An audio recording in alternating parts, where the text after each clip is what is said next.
నమస్కారం ఘంటారావానికి స్వాగతం. ముందుగా ప్రధాన అంశాలు. అమరావతి నిర్మాణానికి ప్రపంచ బ్యాంక్ సాయం, 15,000 కోట్ల రుణం ఇచ్చేందుకు సుముఖత.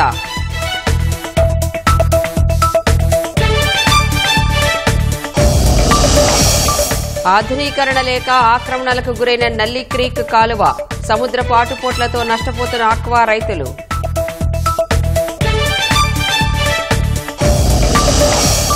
ఇంద్రకీలాద్రిపై రేపటి నుంచి శరన్నవరాత్రి ఉత్సవాలు, లక్షలాదిగా తరలివచ్చే భక్తుల కోసం విస్తృత ఏర్పాట్లు.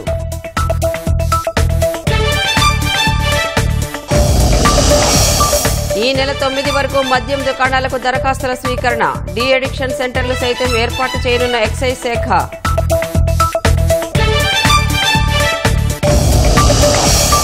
ఇజ్రాయెల్పై క్షిపణుల వర్షం కురిపించిన ఇరాన్, ప్రతీకారం తప్పదని నెతన్యాహు హెచ్చరిక.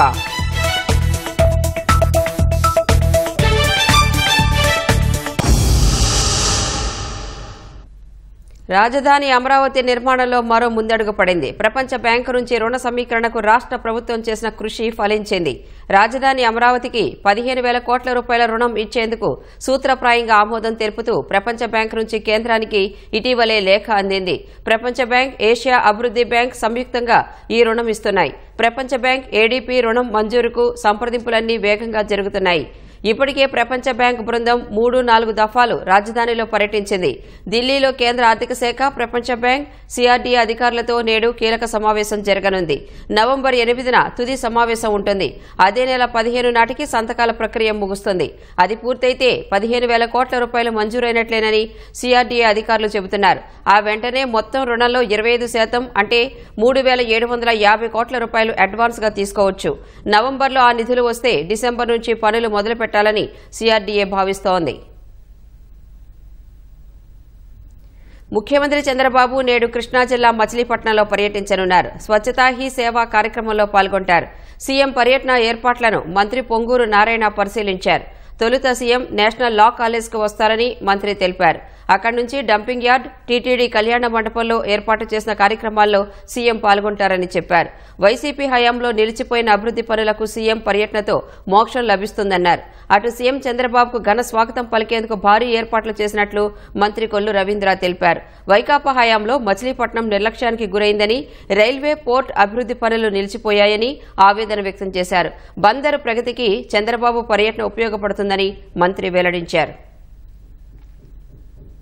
ముఖ్యమంత్రి గారు మచిలీపట్నం ఈ మున్సిపల్ కార్పొరేషన్ వస్తున్నారు. వారు రాగానే ఫస్ట్ ఏసీటీ కాలేజీలో యాక్చువల్ గా హెలికాప్టర్లో ల్యాండ్ అయ్యి అక్కడి నుంచి బయలుదేరి అదే రోడ్లో ఉన్న ఒక రోడ్డుని క్లీన్ చేసే కార్యక్రమంలో కొంతమంది ప్రజాప్రతినిధులు, ఎంసీసీ విద్యార్థులు వాళ్ళందరితో కలిసి పాల్గొంటారు. ఆ తర్వాత అక్కడి నుంచి డంప్ యార్డ్ ఉంది, 89 టన్నులు పర్ డే వస్తుంది రోజు. ఈ డంప్ యార్డ్ కూడా క్లియర్ చేసేది వారు అనౌన్స్ చేయడం జరుగుతుంది. అక్కడి నుంచి టీటీడీ కళ్యాణ మండపం తిరిగిపోతారు. అక్కడ ప్రజలతో ఇంటరాక్షన్ కావటం, ఈ స్వచ్ఛ భారత్లో గత సంవత్సరంలో ఎవరెవరైతే బాగా చేశారో వాళ్ళందరినీ అప్రిషియేట్ చేయటం, ఈ విధంగా ముఖ్యమంత్రి గారు ప్రోగ్రామ్ ప్రజలతో ఇంటరాక్షన్ అయ్యి ఆ ప్రోగ్రామ్ అక్కడ కంప్లీట్ అవుతుంది. చంద్రబాబు నాయుడు గారితో రాబోయే 5 సంవత్సరాల్లో చేయబోయే కార్యక్రమాలకి వరాలు జల్లులు గుర్తుంచుకునే విధంగా మనం ప్రణాళికలు తయారు చేసిన అపూర్వ స్వాగతం చేసి ఆయన మరి గౌరవంగా పంపించే బాధ్యత తీసుకోవాలి. అన్ని మన సమస్యలన్నీ కూడా ఆయన దృష్టికి తీసుకెళ్దాం. నా దృష్టిలో నాకు అన్ని తెలిసి అవన్నీ ఎలా చేయాలి అన్ని ఆల్రెడీ దాన్ని ఒక లైన్ లో పెట్టుకున్నాం. అవన్నీ కూడా చేసుకుందాం. తిరుమల లడ్డూలో కల్తీ నెయ్యి వ్యవహారంలో అపచారం జరిగిందని ప్రాయశ్చిత్త దీక్ష చేపట్టిన ఉప ముఖ్యమంత్రి పవన్ కళ్యాణ్ కాసేపట్లో దీక్ష విరమించనున్నారు. నిన్న సాయంత్రం అలిపిరి నుంచి కాలినడకన బయలుదేరిన ఆయన రాత్రి తిరుమలకు చేరుకున్నారు. కాలిబాటలో బయలుదేరిన పవన్ కళ్యాణ్ వెంట భారీగా అభిమానులు తరలివచ్చారు.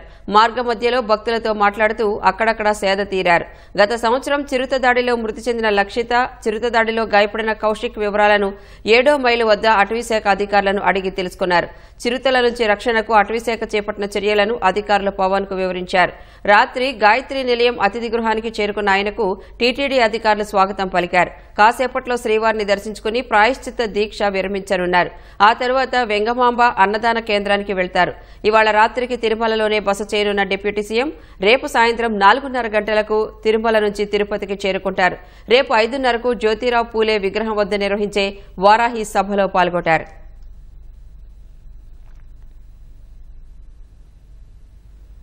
విజయవాడ ఇంద్రకీలాద్రిపై దసరా ఉత్సవాలకు విస్తృత స్థాయిలో ఏర్పాట్లు చేస్తున్నారు. ఈ నెల 3వ తేదీ నుంచి 12వ తేదీ వరకు రోజుకో అలంకరణలో అనుగ్రహించనున్న దుర్గమ్మ దర్శనానికి వేలాది మంది భక్తుల కోసం తరలివస్తారు. వీరి కోసం క్యూలైన్లు, ఇతర ఏర్పాట్లలో లోటుపాట్లు లేకుండా చర్యలు తీసుకుంటున్నారు. దుర్గా ఘాట్లో నదీ హారతులను ప్రతిరోజు సాయంత్రం వేళ సంఖ్యలో భక్తులు తిలకించేందుకు వీలుగా ఏర్పాట్లు చేశారు. విజయవాడ కనకదుర్గమ్మ సన్నిధిలో గురువారం నుంచి దసరా ఉత్సవాలు ప్రారంభం కానున్నాయి. ఈ నెల 3వ తేదీ నుంచి 12వ తేదీ వరకు రోజుకో అలంకరణలో అమ్మవారు భక్తులను అనుగ్రహించనున్నారు. దసరా నవరాత్రుల్లో రాష్ట్రం నలుమూలల నుంచే కాకుండా ఇతర రాష్ట్రాల నుంచి సైతం భక్తులు విజయవాడ తరలివస్తుంటారు. గత ఏడాది కంటే ఈసారి ఎక్కువ మంది భక్తులు ఉత్సవాల్లో పాల్గొంటారని అంచనా వేస్తున్న అధికారులు అందుకు అనుగుణంగా 13 శాఖలతో సమన్వయ కమిటీలు ఏర్పాటు చేశారు. దేవాదాయ శాఖ మంత్రి ఆనం రామనారాయణ రెడ్డి, హోంమంత్రి అనిత, మంత్రి కొల్లు రవీంద్రతో పాటు ఎంపీ కేసినేని శివనాథ్, ఎమ్మెల్యేలు సుజనా చౌదరి, బోండా ఉమా, గద్దె రామ్మోహన్ రావు తదితరులు ఏర్పాట్లపై సమీక్ష నిర్వహించారు. ఇటీవల వర్షాలకు కొండపై ఘాట్ రోడ్డు దెబ్బతినడం, బండరాళ్లు విరిగిపడ్డ ఘటనలను దృష్టిలో ఉంచుకుని భక్తులకు అసౌకర్యం కలగకుండా ఉండేలా ఏర్పాట్లు చేశామని మంత్రి ఆనం రామనారాయణ రెడ్డి తెలిపారు. మొదటి రోజు ఈ ఉత్సవాలు ప్రారంభం 9 గంటలకు ఆలయం తలుపులు తీసి ప్రారంభించడం జరుగుతుంది. విఐపీల యొక్క దర్శనం 8 నుంచి 10 గంటల వరకు, 2 గంటల నుంచి 4 గంటల వరకు, దివ్యాంగులకు, వృద్ధులకి 4 నుంచి 5 వరకు అని చెప్పి ప్రకటించాం.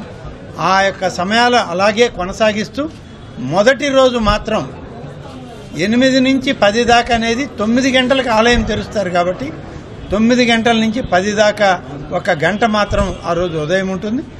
మళ్ళీ మిగతాదంతా కూడా సాయంత్రం యథావిధిగా జరుగుతుంది.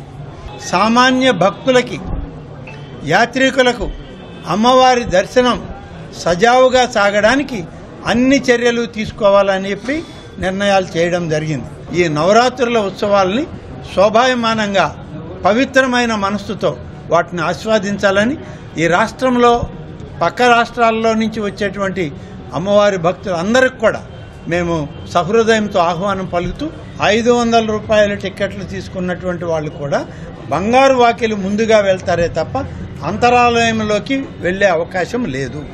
దసరా నవరాత్రుల్లో భాగంగా అమ్మవారు 3వ తేదీ బాలా త్రిపుర సుందరీ దేవిగా, 4వ తేదీన గాయత్రి దేవిగా, 5వ తేదీన అన్నపూర్ణ దేవిగా, 6వ తేదీన లలితా త్రిపుర సుందరీ దేవిగా, 7వ తేదీన మహాచండీ దేవిగా అలంకరిస్తారు. 8వ తేదీన మహాలక్ష్మి దేవిగా, 9వ తేదీన సరస్వతి దేవిగా, 10వ తేదీన దుర్గాదేవిగా, 11వ తేదీన మహిషాసుర మర్దినీ దేవిగా, 12వ తేదీన రాజరాజేశ్వరి దేవి అలంకరణలో అమ్మవారు భక్తులకు దర్శనమిస్తారు. 9వ తేదీన మూలా నక్షత్రం రోజున రాష్ట్ర ప్రభుత్వం తరపున అమ్మవారికి ముఖ్యమంత్రి పట్టు వస్త్రాలు సమర్పిస్తారు. ఈ సంవత్సరం హెచ్చుతగ్గులు లేకుండా తిథులన్నీ కూడా సక్రమంగా ఉండటం చేత 10 రోజుల పాటు దశమి, మనకి విజయదశమి దేవీ నవరాత్రులు 10 రోజుల పాటు 10 అలంకారాలతో అమ్మవారిని దర్శించుకోవచ్చు భక్తులందరూ కూడా. పోయిన సంవత్సరం లాగే ఈ సంవత్సరం కూడా అమ్మవారికి మహాచండీ దేవిగా అలంకరణ చేయడం జరుగుతుంది. స్వర్ణ కవచాలంకృత దుర్గాదేవిగా అమ్మవారిని ప్రతి పౌర్ణమికి కూడా మనం దర్శించుకుంటూ ఉంటాం.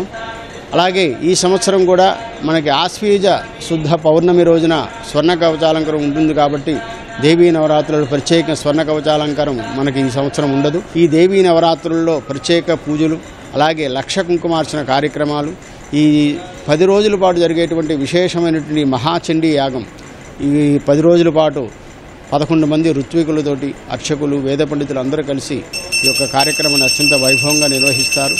20 కిలోమీటర్ల మేర రోడ్లన్నీ విద్యుత్ వెలుగులతో అలంకరించనున్నారు. క్యూలైన్లలో ప్రతి 100 అడుగులకు అత్యవసర ద్వారాలు ఏర్పాటు చేయాలని, భక్తుల దాహార్తి తీర్చడానికి వాటర్ ప్యాకెట్లతో పాటు బాటిళ్లను పంపిణీ చేయనున్నారు.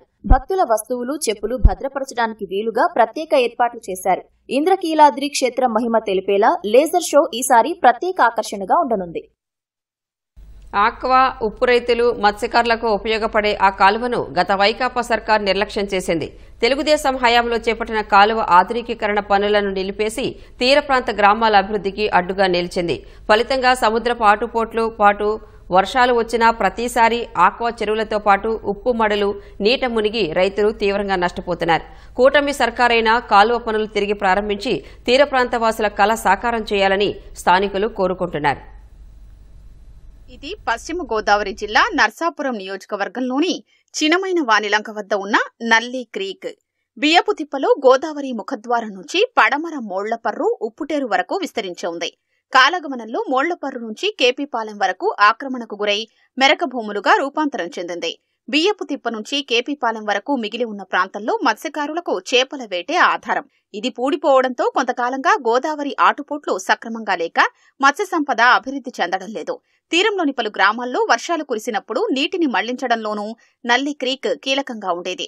ప్రస్తుతం తీరంలో ఆక్వా చెరువులు విస్తరించడం, నల్లి క్రీక్ పూడిపోవడంతో మురుగు ప్రవాహానికి ఆటంకంతో పాటు మత్స్యకారుల జీవనోపాధి దెబ్బతింటోంది.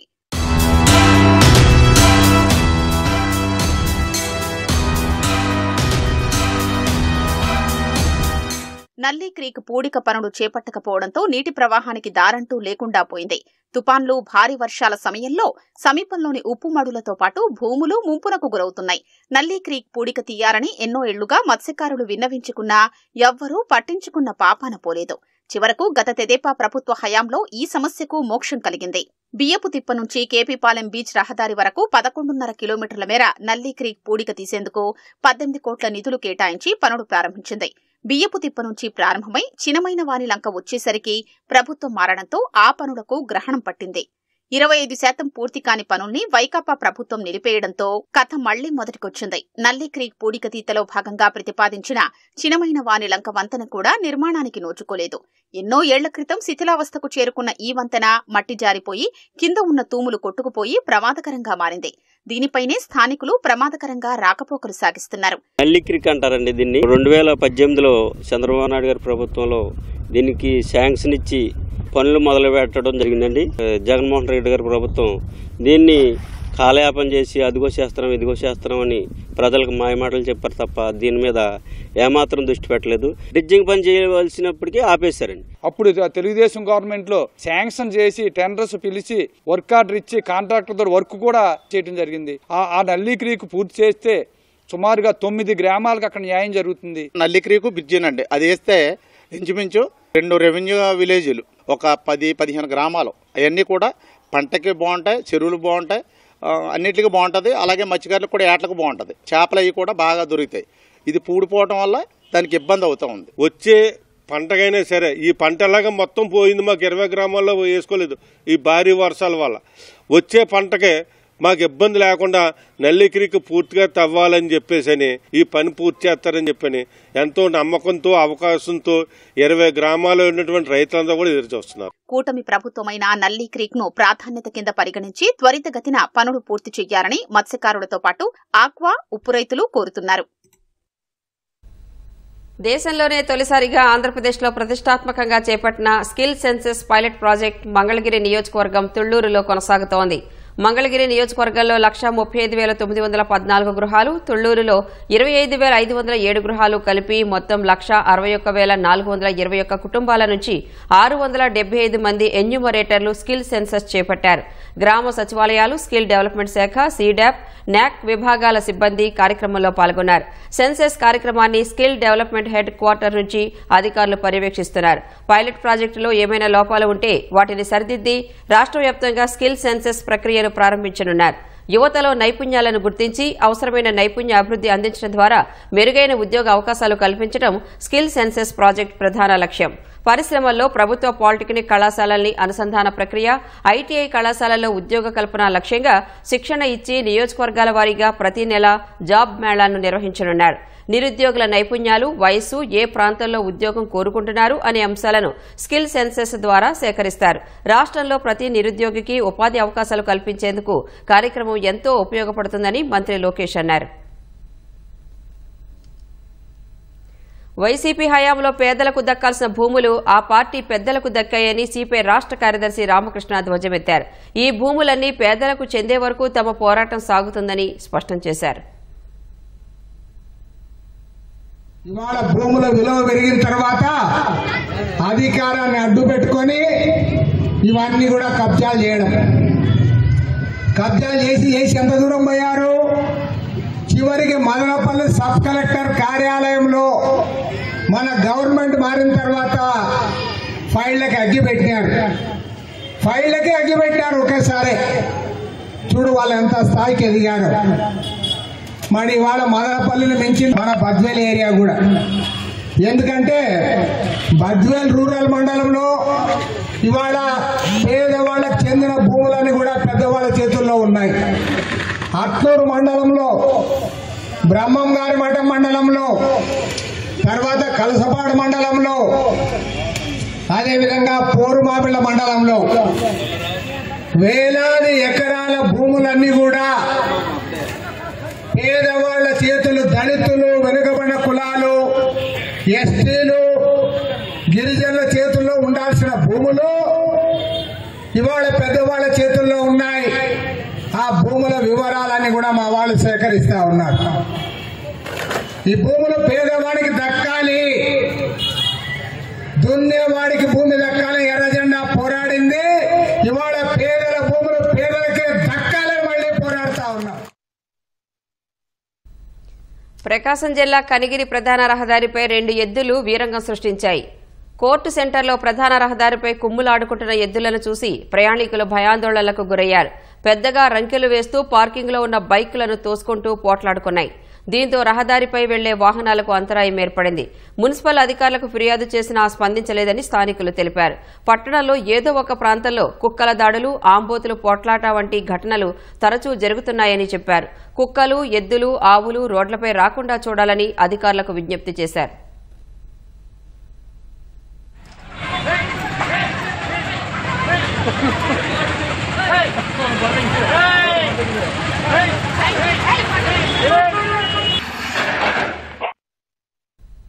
రాష్ట్రంలో మద్యం విధానంపై ప్రభుత్వం కొత్త పాలసీని తీసుకొచ్చిందని ఎక్సైజ్ శాఖ కమిషనర్ నిశాంత్ కుమార్ తెలిపారు. ఎంఆర్పీ కంటే అధిక ధరకు మద్యం విక్రయిస్తే చర్యలు తీసుకుంటామని హెచ్చరించారు. ఈ నెల 9వ తేదీ వరకు టెండర్లకు దరఖాస్తులు స్వీకరించి 11వ తేదీన లాటరీ విధానం ద్వారా మద్యం దుకాణాలను ఎంపిక చేస్తామన్నారు. 2% వచ్చే ల్యాండెస్ సెస్తో డీ అడిక్షన్ కేంద్రాలకు ఖర్చు చేస్తామని చెబుతున్న నిశాంత్ కుమార్తో మా ప్రతినిధి జయప్రకాష్ ముఖాముఖి. రాష్ట్ర వ్యాప్తంగా నూతన మద్యం పాలసీ మొదలైంది. ఆన్లైన్లో దరఖాస్తులు ప్రారంభమవుతున్నాయి. ప్రజలందరికీ నాణ్యమైన అదేవిధంగా తక్కువ ధరకే అందించేందుకు కొన్ని చర్యలు చేపట్టడంతో పాటుగా డీ అడిక్షన్ సెంటర్లకు యాంటీ నార్కోటిక్ సంబంధించిన వర్క్ కు కొంత నగదును కూడా ఇందులో నుంచే కేటాయించబోతుంది. దానికి సంబంధించి పూర్తి వివరాలు తెలిపేందుకు మనతోటి ఎక్సైజ్ కమిషనర్ నిశాంత్ కుమార్ ఉన్నారు. వారిని అడిగి పూర్తి వివరాలు తెలుసుకుందాం. చెప్పండి సార్, నూతన మద్యం పాలసీ అసలు ఏ విధంగా ఉంది?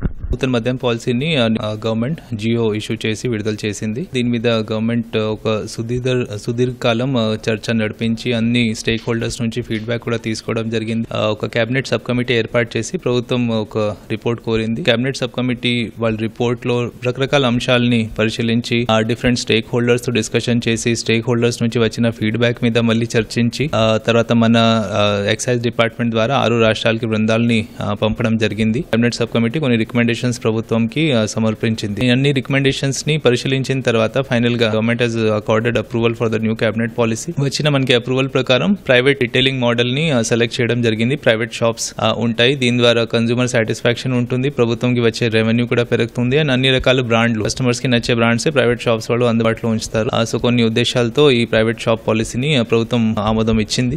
దీనిలో రీటైల్ స్లాబ్స్ పాపులేషన్ మేరకు ఫిక్స్ చేయడం జరిగింది. మన పాత పాలసీస్ మీరు చూస్తే దాదాపు 6 to 7 different types of slabs ఉంటాయి. కానీ ఈసారి దీన్ని సింప్లిఫై చేసి 10 to 50,000, 50,000 to 5 lakh, 5 lakh to above తక్కువ నెంబర్ ఆఫ్ స్లాబ్స్ లో రెస్ట్రిక్ట్ చేయడం జరిగింది. దీనికంటే ముందు ఉన్న విధానంలో మండల్లో వార్డ్ నంబర్ లేకపోతే పంచాయతీ ఎక్సైజ్ డిపార్ట్మెంట్ వాళ్ళే ఫిక్స్ చేసేవాళ్ళు. కానీ ఈసారి ఇలా కాకుండా యూనిట్ లో షాప్ అయితే ఆ మండలం పరిధిలో లేకపోతే ఆ మున్సిపల్ కార్పొరేషన్ పరిధిలో ఆ మున్సిపాలిటీ పరిధిలో ఏ డివిజన్ లో బిజినెస్ పాసిబిలిటీ కనిపిస్తే వాళ్ళు ఓపెన్ చేయవచ్చు. దీనికి డెఫినెట్లీ రూల్స్ ఉంటాయి. Temple, mask, religious institution, hospital, schools నుంచి పాటించాల్సిన డిస్టెన్స్ ఉండాలి. డిస్టెన్స్ తీసుకునే విధానం కూడా ఈసారి మార్చడం జరిగింది. ప్రజల నుంచి వచ్చిన ఫీడ్బ్యాక్ మేరకు చాలా సారి వాకింగ్ డిస్టెన్స్ ని కన్సిడర్ చేసి కొన్ని వీధి అక్కడ క్లోజ్ అయి ఉంది, ఇక్కడ క్లోజ్ అయి ఉంది కాబట్టి 100 మీటర్ అయిపోతుంది.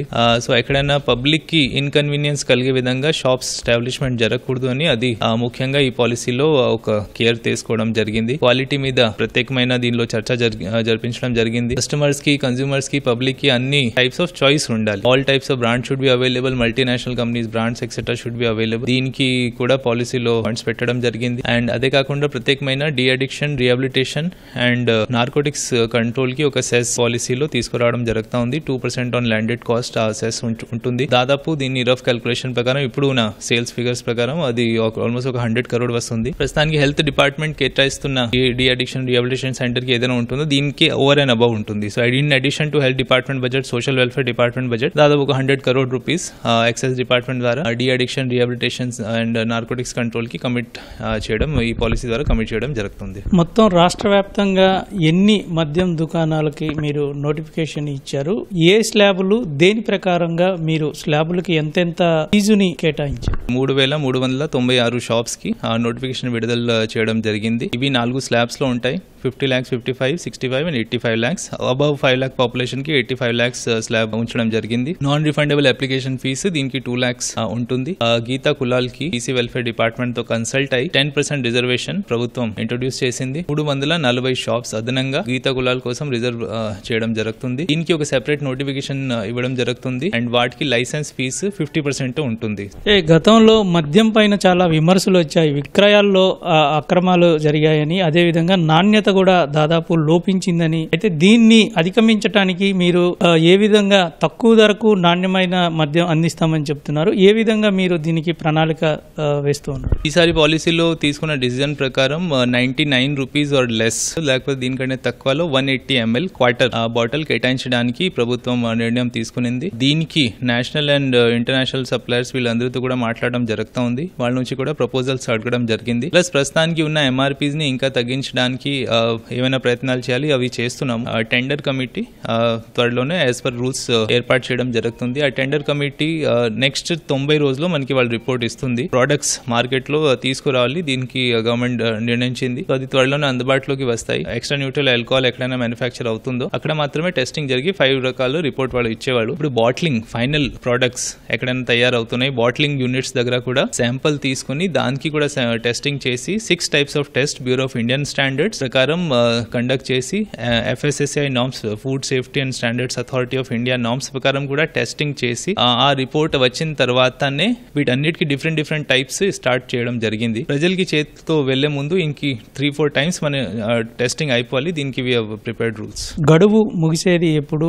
మీరు ఫైనల్ తుది జాబితా ఎప్పుడు ఇవ్వబోతున్నారు? పాలసీ ఎప్పుడు అమలు అవుతుంది? అప్లికేషన్ పీరియడ్ 1 October నుంచి 9 October వరకు ఉంటుంది. 9 October తేదీ సాయంత్రం 5 లోపల అప్లికేషన్స్ ఫైల్ చేయాలి. ఒక వెబ్సైట్ కూడా డిజైన్ చేయడం జరిగింది. ఆన్లైన్ ఎవరైనా ఈసారి 3 రకాలు ఆప్షన్స్ ఇవ్వడం జరిగింది. పేమెంట్ అంతా CFMS వెబ్సైట్ ద్వారా అవుతుంది. 2 lakh rupees అప్లికేషన్ ఫీజు ఉంది. నేను చెప్పినట్టుగా 1 is కంప్లీట్ ఆన్లైన్. హౌస్ లో కూర్చొని కూడా ఎవరైనా అప్లికేషన్స్ ఫైల్ చేయవచ్చు. ఆన్లైన్ పేమెంట్ ఆప్షన్ ఉంటుంది. నెట్ బ్యాంకింగ్ లేకపోతే క్రెడిట్ కార్డ్, డెబిట్ కార్డ్ ద్వారా ఏదైనా ఏ రకంగా పేమెంట్ కంప్లీట్ చేసి అప్లికేషన్ కంప్లీట్ చేసుకోవచ్చు. Second is hybrid mode. House లో కూర్చొని అప్లికేషన్ కంప్లీట్ చేసినాక ఒక SBI challan number applicants generate చేయవచ్చు. నియరెస్ట్ SBI బ్రాంచ్ కి పోయి అక్కడ SBI కి ఆ చలాన్ నంబర్ కి అగేన్స్ట్ గా పేమెంట్ కంప్లీట్ చేస్తే అప్లికేషన్ ఆటోమేటిక్ కంప్లీట్ అయిపోతుంది. Third method is complete offline. So ఎవరైనా కంప్యూటర్ ఇంత విధానం వాళ్ళకి రాదు, వాళ్ళకి ఇంత నాట్ కంఫర్టబుల్, ఇంత కన్వీనియంట్ గా చేయలేకపోతున్నారు, వాళ్ళు ఒక అప్లికేషన్ ఫీస్ DD తీసుకొని any excise station in the state, జిల్లాలో ఉన్న ప్రతి ఎక్సైజ్ స్టేషన్ ని ఒక అప్లికేషన్ రిసెప్షన్ సెంటర్ గా మార్చడం జరిగింది, డిక్లేర్ చేయడం జరిగింది. ఆ ఎక్సైజ్ స్టేషన్ దగ్గర వెళ్తే అక్కడ డిస్ట్రిక్ట్ కలెక్టర్స్, ఆ డిజిటల్ అసిస్టెంట్స్ డ్యూటీ పెట్టి ఉన్నారు. ఆ డిజిటల్ అసిస్టెంట్స్ అప్లికెంట్ కి హెల్ప్ చేసి వాళ్ళు ప్రొఫైల్ క్రియేట్ చేస్తారు. మేము చేసిన ట్రయల్ ప్రకారం 30 seconds to 1 minute, ఎందుకంటే తక్కువ టైంలోనే అయిపోతుంది. వాళ్ళ నుంచి DD తీసుకొని అక్కడ బ్యాంక్ స్టాఫ్ ఉంటారు. ఎక్కడైనా బోగస్ DD ఇలాంటి మిస్చీఫ్ ఎవరైనా చేస్తే దీన్ని ఫిల్టర్ చేస్తారు. జెన్యున్ DD వస్తే on the spot acknowledgement plus entry form అక్కడ ఇవ్వడం జరుగుతుంది. ఓన్లీ ఎన్ఫోర్స్మెంట్ ని దృష్టిలో ఉంచుకొని 2 additional assistant commissioners post extra create చేయడం జరిగింది రాజమహేంద్రవరం అండ్ అనకాపల్లిలో. సో ఎన్ఫోర్స్మెంట్ మీద కూడా గట్టిగా మనకి ఈసారి ఫోకస్ ఉంటుంది. ఇంటెలిజెన్స్ కలెక్షన్ కి ఒక సెపరేట్ యూనిట్ ఈసారి ఎన్ఫోర్స్మెంట్ డైరెక్టరేట్ లో సెటప్ చేయడం జరుగుతుంది. అండ్ ఒక 24/7 హెల్ప్ లైన్ కూడా ఈసారి సెటప్ చేయడం జరుగుతుంది. ఈ సిండికేట్ అవ్వడం ఒక common problem, it's not only for excise department. ఏ డిపార్ట్మెంట్ ఉన్నా ఇలాంటి సమస్యలు ఫేస్ చేస్తారు. కాబట్టి ఒక పర్టికులర్ షాప్ కే మాత్రమే ప్రాఫిటబిలిటీ ఉంది, మిగతా షాప్ కి ప్రాఫిటబిలిటీ లేదు. కాబట్టి ఒకే షాప్ మీద ఇంత ఆసక్తికరంగా అందరూ సిండికేట్ ఫామ్ చేస్తారని ఇలాంటి పాసిబిలిటీ ఈసారి తక్కువ ఉంది. అండ్ ప్రతి ఒక్కరు దీనిలో పార్టిసిపేట్ చేసే అవకాశాలు ఎక్కువ ఉంటాయి. ఎక్సైజ్ కమిషనర్ నిశాంత్ కుమార్ చెబుతోంది. గవర్నమెంట్ కోటితో జయప్రకాష్, ఈటీవీ న్యూస్, మంగళగిరి.